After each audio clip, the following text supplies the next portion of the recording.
everybody, this is Alessandra. Welcome to my home, welcome to my kitchen. It's Sunday, it's a lovely day. I'm still having my morning coffee and I decided I'm going to make Osso Buco. Something a little different for us and absolutely delicious. Osso Buco alla Milanese is very well known all over Italy, and every region makes it just a little different. But basically, the star of the meal is the veal Osso Buco. Okay, Osso Buco is part of the leg of the cow, and I have 3 beautiful pieces. I'm going to go and tie a string around it. I'm using just crochet thread that's white and not bleached, and so that prevents the Osso Buco from opening up during when it cooks, because the meat just folds apart. Okay, so let's get started. I have about a cup of flour, all-purpose flour. I'm gonna add about a teaspoon of salt, fresh cracked black pepper. Okay, so now I'm just gonna give it a mix like this. That's ready, and that's what we're going to drench our Osso Buco in. Okay, now let's move on. We have extra virgin olive oil, just a couple tablespoons. I will be using a couple tablespoons of butter too. I didn't pull it out of the fridge yet. I'm sorry, forgot that. Now I have also 3 carrots. One is very small, take a look. Just a couple celery stalks, not too many. 2 tomatoes, an onion, a medium onion. I have white wine. I have a Santa Margherita Pinot Grigio. You most certainly can use a red wine, which gives it a darker color and a more robust flavor. But I have the white wine open, so I'm going to use that. And I have about 2.5 cups of beef broth. Okay, now you're gonna see a lemon here. You're gonna say, what is the lemon for? The lemon is for the gremolata. Gremolata is the parsley, the garlic, and the lemon zest that you will garnish on top of the Osso Buco once it's cooked. Now, I'm sorry, one more thing. Last night, right before going to bed, I put together my no-knead bread, with the recipe is on my YouTube channel. Very simple. I'll show you quickly during this recipe how to put the bread together so that we have a complete meal. I'm making the Osso Buco plus the bread, perfect Sunday. Meet me outside to get the rest of the ingredients. Here's the rosemary. It's looking wonderful, so I'm just gonna take Sprig and use it in my Osso Buco. Now let's go get some parsley. This is it for this parsley. I'm just going to use my thumb and my index finger. If you have even just pots on a little terrace or a fire escape, do plant some herbs. It's such a great satisfaction to have them fresh and no need to run to the supermarket. Let's go back inside. Meet me by the stove and let's get started. I'm going to wash and cut up the vegetables and we'll get started immediately. Look, just the colors. It just already, even with that, cooking it looks already amazing. I'm using a Le Creuset cast iron enameled pot. And also, what's very important, you want the size of the pot to match the ingredients you're putting in. If it's too small, you're gonna overcrowd it. Too big, you lose the flavor. So I think this, for the 3 Osso Bucos, is just perfect. I'm gonna start with a couple tablespoons of the extra virgin olive oil. Okay, and you wanna get it nice and hot. And now, if you can, take out your meat from the fridge an hour or so before, so it's not very cold when it hits the oil. So that's what I did already. And I am going to flour it. Okay, see that? You want the flour to stick on, because what the flour is going to do is seal in the juice, the flavors, but at the same time, it's also going to release that starch that's going to make the sauce of the Osso Buco very creamy. So let's drench all 3 as the oil gets hot. Now, the important thing when you're cooking is the sounds are also very important. Not only by looking will I know, but I also will know by the sound of the oil in the pot. Lots of flour left in the plate, okay? So you could have maybe even used 3/4 of a cup, would have worked, okay? Very important, always clean up as you work. Otherwise, it's just not a good environment to have a mess around. Okay, ready?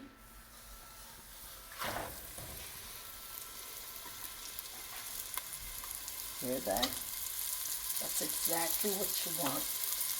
You want the meat to be seared and caramelized on both sides. You see what I mean about the pot? Perfect size for my 3 pieces of Osso Buco. As the Osso Buco is searing, this is a perfect time to get your vegetables ready. So, like I said, I'm not a chef. I just do everything right over the stove. It makes it for quick cooking, easy cooking. You cut a lot of time off the recipe, but no, you don't cut out on flavor.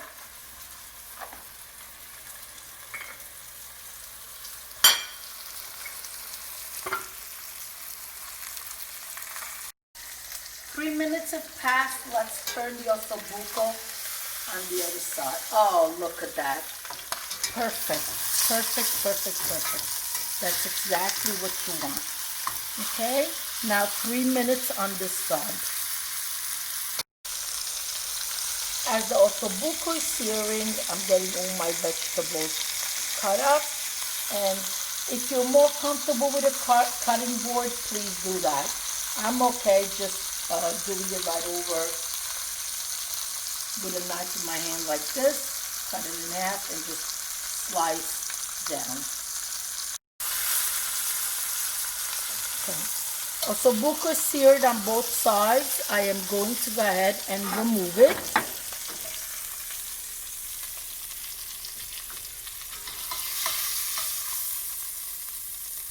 Okay, now I'm going to add just a tablespoon of the butter, no more than that. Going to add a tablespoon of butter, and the first ingredient I'm going to put in is my, okay, let it just melt quickly, is my onion. Okay.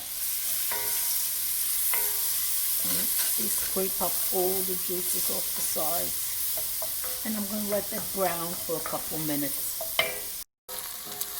The onions look great. Time for the celery and carrots.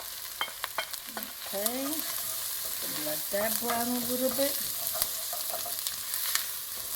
Just a couple minutes, not too long. Keep stirring. Onions, carrots, and celery I've sauteed. And I'm going to move my meat back because I'm going to add my wine right now. Okay, flame on high.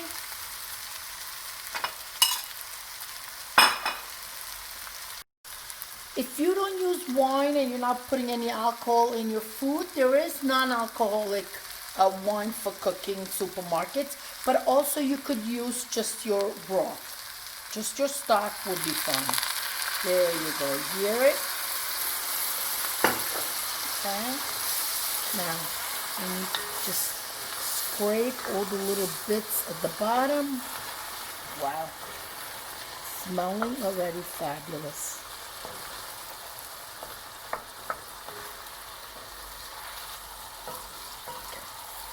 Perfect.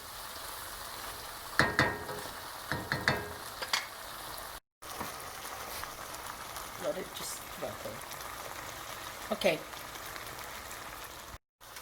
I'm going to add some fresh cracked pepper. The wine is almost all evaporated. Actually, it looks good.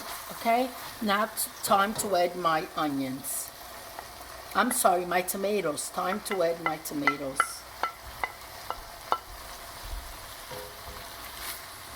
Tomatoes are in.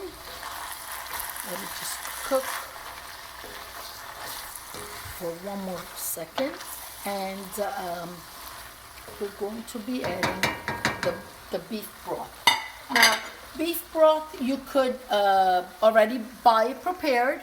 It will come in cans, in containers, or you can make your own. You boil some water, you could use a bouillon, whatever you have in your area will work. I have a very good beef stock, and that's what I'm using. I'm using about 2.5 cups. Now it's time to pour it in. If you come closer, you can see. Okay, there it goes. All right, perfect. What you want is that you want the meat to be submerged into the liquid, okay, for a nice cooking. Right, last on the side we're gonna put the parsley, and on this side we're gonna put the rosemary. Bring it to a boil, and then you're gonna lower it on low flame, put the lid on, and let it cook for at least 3 hours. Now, the rosemary sprigs, I did take the pines off because I like to later remove it. Okay, so you don't have all the little pines all over the Osso Buco. The parsley is just going to melt and it's going to be fine. Now, at this point, I'm going to cook it over the stove. But you could also bring it to a boil, put the lid on it, and put it in the oven at 350 for roughly 3 hours. But I'm not going to do that. So it came to a boil. I'm going to lower it, put the lid on it, and check back in an hour. See you in a little bit. Let's take a look after 1 hour, okay? It's looking wonderful, still plenty of liquid. So I'm gonna put the lid back on, but leave it a little open so the juice could draw. You want it to reduce, that's what I'm trying to say. So you want the vapor to escape so it could reduce nicely. So let's do that. 3 hours have passed and the Osso Buco looks perfect. The meat is very tender. I'm gonna taste it to see. Oh, delicious. You could taste the rosemary, all the flavors, just delicious. I'm just going to crack some fresh black pepper on top and let it sit until my risotto is ready, and then we'll put everything together. Time to make the gremolata, which you sprinkle over the Osso Buco, and the Osso Buco is over the risotto. I have a clove of garlic, some fresh parsley, and I'm just going to mince it finally, and then we're going to add the zest of a lemon. Okay, almost ready. Okay, nicely minced. Now what we're going to do is add the zest of a lemon.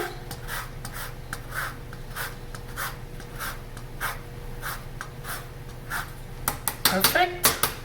And now we're going to just add, put in a little serving bowl and just drizzle very, very little of the olive oil. I'm gonna say half a teaspoon, just to combine it.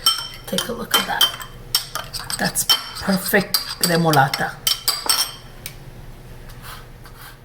Time to taste the Osso Buco, and what better way not to have Osso Buco on a bed of risotto alla Milanese. Here it goes. The Osso Buco goes right over.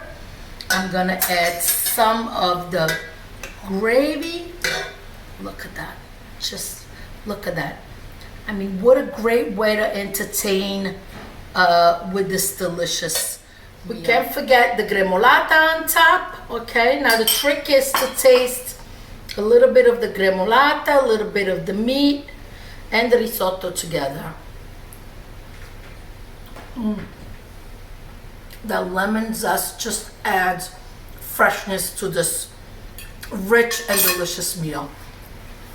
Absolutely something you will get in a 5-star restaurant. Thank you for watching. Arrivederci, alla prossima. Ciao.